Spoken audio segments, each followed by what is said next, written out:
Welcome back, guys. Really want to listen to this, especially parents of teenagers. A Maryland man is in custody charged with criminal cyber stalking that could have resulted in death. It happened on Twitter to a prominent journalist who says he suffered an epileptic seizure after opening an animated image that was sent to him.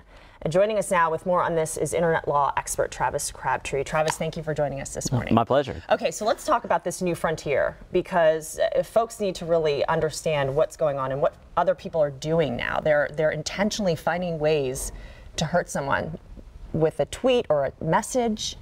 Yeah, for a while there's been a lot of pressure and a lot of controversy about the emotional stress, just sort of harassing people. Right. There's been some suicides, unfortunately, that have happened, but this is the first time where there's been an arrest for somebody intentionally trying to harm physically somebody, kind of create a physical reaction through sending a strobing light message because the person, the target, had epilepsy. And these people could be researching this event. This is one of the pieces of evidence that they are using, federal investigators are using against him, is that this person was researching ways to hurt this other person. Yeah, and the evidence showed that they had the guy who sent the message said, "I am going to cause a seizure." And so in addition to the federal crime, a grand jury out of Dallas has said that's assault with a deadly weapon. Wow. And the deadly weapon is Twitter. So it's an amazing, this is the first time, this is going to be rare, it's not going to happen quite a bit.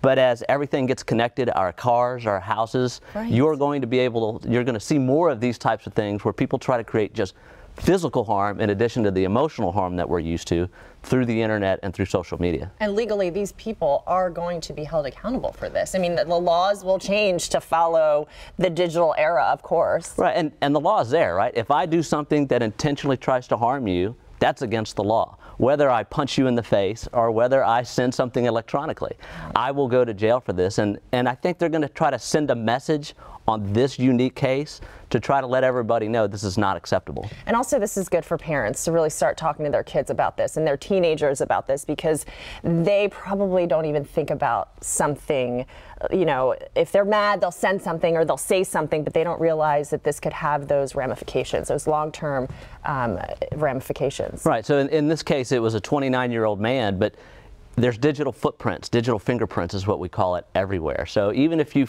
create that fake Facebook account and start talking bad about your classmate, it's easy to find out eventually who did that. And there are ramifications both that can relate to criminal, but also this stuff stays up on social media forever. And college counselors are looking at it.